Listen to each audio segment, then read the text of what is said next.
ਕਾਸ਼ ਕਿਤੇ ਮੈਂ ਵਜ਼ੀਰ ਆਜ਼ਮ ਹੁੰਦਾ ਮੁਲਕ ਦਾ, ਅੱਜ ਨੂੰ ਇਹ ਤੀਆ ਪੰਜਾ ਹੋਇਆ ਹੋਣਾ ਸੀ, ਸਾਰੀਆਂ ਜੇਲਾਂ ਖਾਲੀ ਹੋ ਜਾਣੀਆਂ ਸੀ, ਮੈਂ ਰੰਡੇ ਟੁੰਡੇ ਕਰ ਦੇਣ। ਮੈਂ ਸਾਰੀ ਪਾਕਿਸਤਾਨ ਦੀ ਪੁਲਿਸ ਡਿਸਮਿਸ ਕਰਕੇ ਤੇ ਜਿਹੜਾ ਆਕੜਿਆ ਉਹਦਾ ਸਰਕਲਮ ਸਊਦੀਆ ਤੋਂ ਫੋਰਸ ਮੰਗਵਾਉਣੀ ਸੀ ਤੇ ਸਊਦੀਆ ਤੋਂ ਕਾਜ਼ੀ ਮੰਗਵਾਉਣੇ ਸੀ, 4 ਸੂਬਿਆਂ 'ਚ ਬਿਠਾਣੇ ਸੀ 2-2 ਕਾਜ਼ੀ। ਜੁਮੇ ਤੋਂ ਬਾਅਦ ਫੈਸਲਾ, ਜਿਵੇਂ ਹੁਣ ਜੁਮੇ ਤੋਂ ਨਮਾਜ਼ ਹੋਈ ਹੈ ਨਾ, ਇਹ ਤੋਂ ਬਾਅਦ ਫੈਸਲਾ, ਜੇਲਾਂ ਖਾਲੀ। ਤੁਹਾਨੂੰ ਕਿਸ ਬਾਤ ਦਾ ਸ਼ਿਕਵਾ ਹੈਗਾ? ਤੁਹਾਨੂੰ ਇਸ ਗੱਲ ਦਾ ਸ਼ਿਕਵਾ, ਮੈਨੂੰ ਅਦਲ ਨਹੀਂ ਮਿਲਿਆ ਤਾਂ ਪੂਰੇ 30 ਸਾਲ ਤੋਂ। ਕੀ ਅਦਲ ਲੱਭ ਰਹੇ ਹੋ ਤੁਸੀਂ? ਕੀ ਮਸਲਾ ਕੀ ਹੈ? ਮੈਨੂੰ ਹੱਕ ਹੀ ਨਹੀਂ ਮਿਲਿਆ ਵਿਰਾਸਤ ਦਾ। ਹਾਂ ਨੇ ਪਾਕਿਸਤਾਨ 'ਚ ਵੀ ਨਹੀਂ ਮਿਲਿਆ? ਨਹੀਂ, ਇਹਦੇ ਵਿੱਚ ਵੀ ਕੋਈ ਨਹੀਂ ਮਿਲਦਾ ਪਿਆ ਹੈ ਤੇ ਮਾੜੇ ਬੰਦੇ ਦੀ ਕੋਈ ਸੁਣਦਾ ਜੇ ਭਾਜੀ? ਇੱਥੇ ਤਗੜੇ ਨੂੰ ਸਲਾਮ ਹੈ। ਉੱਥੇ ਅਖਵਾਨੀ ਸਦਰ ਆਇਆ, ਪੁਲਿਸ ਵਾਲਾ ਮੇਰੇ ਨਾਲ ਲੜ ਪਿਆ।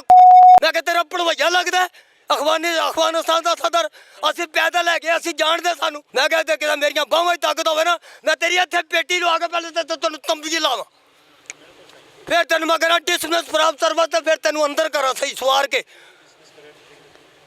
ਅੱਛਾ, ਤੇਰੇ ਕਿਹੜੇ ਆਈ ਜੀ ਨੇ ਤੈਨੂੰ ਪਾਗਲ ਨੂੰ ਰੱਖਿਆ? ਇੱਥੇ ਇਨਸਾਨੀਅਤ ਨਹੀਂ, ਇੱਥੇ ਅਕਸਰੀਅਤ ਹੈਵਾਨੀਅਤ ਦੀ। ਪੁਲਿਸ पे इतना गुस्सा क्यों? ਪੁਲਿਸ ਸਾਡਾ ਵਾਲਦ ਵੀ ਕਹਿੰਦਾ ਸੀ ਪੁਲਿਸ ਵਾਲੇ ਦੋਸਤੀ ਵੀ ਭੈੜੀ, ਦੁਸ਼ਮਣੀ ਵੀ ਭੈੜੀ, ਇਹਨਾਂ ਦੀ ਅੱਖ ਪਾਲ ਹੁੰਦਾ।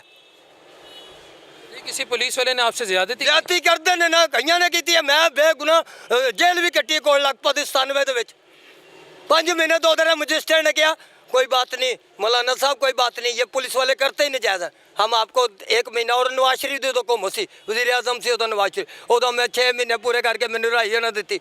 ईद किस तरह मनाओगे? इस तरह ही बैठे हैं, ईद की नमाज पढ़ लेंगे कितने होई तो नमाज पढ़ के यकीन करो हर साल कुर्बानी का गोश्त वड्डे लोग जिन्ने भी ने हर साल अल्लाह पाक की कसम है सानू साल बाद बकरे का गोश्त भी नहीं मिलता नसीबा च होंदा। ਤੁਹਾਡਾ ਆਪਣਾ ਘਰ ਕੋਈ ਨਹੀਂ? मेरा कोई घर नहीं है, इत्थे ही सोना बस, उत्थे नहीं मैं सोना। बारिश आ जाती है, डेंगू का खतरा? मार्केट च वड़ जाइदा बरांडे च, डेंगू का भी खतरा है? डेंगी डूंगी जेड़ी मर्जी आदी साडा वड्डा केड़ा डेंगी। ਤੁਹਾਡੀ शादी नहीं हुई? कोई शादी नहीं, पैसे ना हुंदी शादी कोई दिंदा इंज धी। सानू घर 2 मरले का घर होवे तो उत्ते घर होवे, थल्ले दुकान होवे, करियाने दी पा देवे, कोई स्टोर बना देवे, असीं हुण भी आ करा लैने। मेरे भरा सारे कोटदू पावर प्लांट च 20 स्केल दा अफसर ही सोहेल है, ओहदा नाम कहंदा मां बाप नूं मिलना कब्रिस्तान चला जा। 2005 तो बाद मैं ਉਹਦਾ ਚਿਹਰਾ ਨਹੀਂ ਵੇਖਿਆ ਮੁਲਤਾਨ, ਜਾਨਾ ਜ਼ਰੂਰ ਹੈ ਮੁਲਤਾਨ ਮੈਂ, ਮਗਰ ਕੈਂਟ ਏਰੀਆ 'ਚ ਰਹਿੰਦਾ, ਉਹ ਗਾਰਡਨ ਟਾਊਨ ਏਰੀਆ 'ਚ। ਛੋਟੇ ਭਰਾ ਦੋ ਟੋਟਾ ਕੰਪਨੀ 'ਚ ਨੇ ਅਫਸਰ ਨੇ, ਵਾਹ ਜੀ ਵਾਹ। ਇੱਕ ਸਊਦੀਆ ਬੈਠਾ ਹੋਇਆ ਵਾਬਡਾ 'ਚ। ਇਹ ਸਾਰੇ ਹੁਕਮਰਾਨ ਜਿੰਨੇ ਵੀ ਸਿਆਸਤਦਾਨ ਨੇ ਸਾਰੇ ਚੋਰ ਨੇ, ਸਾਰੇ ਡਕੈਤ ਨੇ, ਸਾਰੇ ਹਰਾਮਖੋਰ ਨੇ। ਇਹ ਯਤੀਮਾਂ ਦਾ ਮਾਲ ਨਹੀਂ ਛੱਡਦੇ, ਬੇਵਾ ਦਾ ਮਾਲ ਨਹੀਂ ਛੱਡਦੇ, ਜ਼ਕਾਤ ਦਾ ਮਾਲ ਨਹੀਂ ਛੱਡਦੇ। मैं तो तंग आया पे इस मुल्क के कानून को। मुल्क चंगा है मगर कानून गंदा है। यकीन करो कि इत्थे रहन नूं दिल नहीं करता, उत्थे मक्के पाक हो गया आया, मदीने पाक हो गया, उत्थों आउण नूं दिल नहीं करता।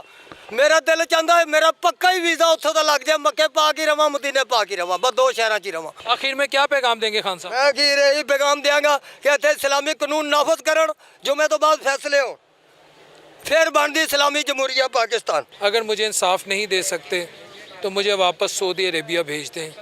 मक्के और मदीने में मैं अपनी ज़िंदगी के बकाया जितने भी दिन हैं मर जावा ते उत्थे ही दफन हो जा, मैं वहाँ पे गुजारना चाहता हूँ। इन्होंने कहा पाकिस्तान बहुत अच्छा है लेकिन यहाँ का कानून अच्छा नहीं है। बस अब ये फ़ैसला हम आप पे छोड़ते हैं कि क्या पाकिस्तान का कानून वाकई इतना बुरा है कि अगर कोई शख्स सऊदी अरेबिया से एक दफ़ा होकर यहाँ पर आ जाए उसका यहाँ पर रहने को दिल नहीं करता। अगले प्रोग्राम तक के लिए अपने होस्ट मोहम्मद बिलाल शफीक को, कैमरामैन जावेद रोबन साहब के साथ इजाज़त दीजिए। अल्लाह ने के बाद।